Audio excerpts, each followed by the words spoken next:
Hello everyone, my name is Ryan Cam and welcome back to Stephen King Month. All throughout the month of September, I've been covering movies based off the work of Stephen King. I've already covered all three flavors of It, Misery, The Shawshank Redemption, and 1408. I'll put the playlist link in the gimmick in the right-hand corner if you'd like to check that out. But for right now, let's move on to Secret Window. This movie was written and directed by David Koepp, primarily known as a writer, on a couple little movies known as Raiders of the Lost Ark, Spider-Man, and Mission Impossible. He really hasn't done all that much. But this movie tells the tale of Mort Rainey, played by Johnny Depp, a writer who is confronted by a man named John Shooter, played by John Turturro. Shooter claims that Rainey stole one of his stories and published it as his own. And Rainey's like, I have no idea what you're talking about. That story was mine. I published it. But Shooter definitely doesn't look like the type of guy to lawyer up, so Rainey struggles to find a way to satiate this guy before he ends up dead. David Koepp has been involved with some of the best movies to come out in the past 30 to 40 years. So when I heard that he wrote and directed this, I was like, okay, my body is ready. But by the end, I was like, well, that could have been better.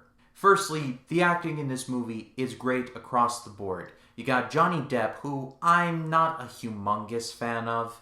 I think that he gives a one-note performance every time I see him. It is like, okay, I'm going to play this guy named Captain Jack Sparrow, and I'm not going to leave this character for the next 10 years. Think about every movie that he was in from 2003 to 2013. He was playing an extension of Captain Jack Sparrow. Captain Jack Sparrow is a vampire. Captain Jack Sparrow is an Indian. Captain Jack Sparrow is a lizard, though the lizard one was very good. Depp is talented for sure, but he is also very one-note. Though in Secret Window, he surprisingly gives a more layered performance than normal. He does have a lot of the Depp-isms and the Captain Jack Sparrow-isms, but he is at least trying to give a more nuanced performance, which I did appreciate.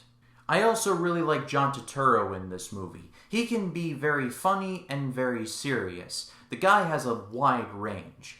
When he would show up, you would feel his presence. He would always show up in a dark jacket, in a dark, brimmed hat, and he would speak in this slow southern drawl.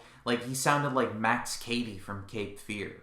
But I also really liked Maria Bello in this. She doesn't show up too often, but when you do see her, she does do a great job. But that's where the good stuff ends for me.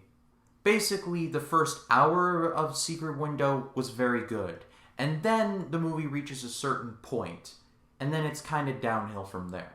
These are going to be some slight spoilers for the movie, but the movie came out in 2004, so I'm not too concerned about a spoiler warning. Basically, Mort and Maria Bello's character are getting a divorce from one another. And basically, at a certain point, the legal troubles start coming back in, and it slows the movie to a crawl. I was expecting something big to happen, and then it turns out something big did happen. But it turns out it led to a twist that I was like, okay, how does this make any sense? Basically, again, spoiler warning, John Shooter doesn't exist. Mort Rainey made him up. And basically, Rainey is bipolar and John Shooter is basically his alter ego, I guess. What makes this so confusing is that the movie made out Shooter to be this real person.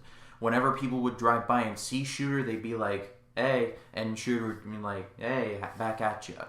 And just for them to say, we made him up. It's like, that makes no sense. And by the end, something happens, and the town that Rainey is living in kind of treats him like the plague. They're just like, nope, stay away from us. And he's, super cool as a cucumber. And then the sheriff drops by and he's like, we know what you did, we just don't have the evidence for it yet.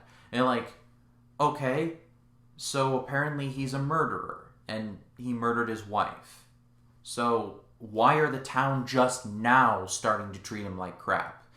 Maybe, build up the suspense a little more? Is that too much to ask? But in the end, Secret Window is still a very well-acted movie, and overall it was very well done. I am going to give it a good rating.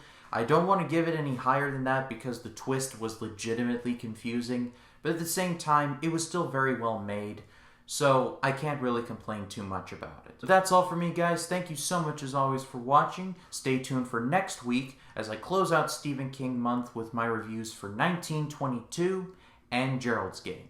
My name is Ryan Cam, and I'll see you in the next one.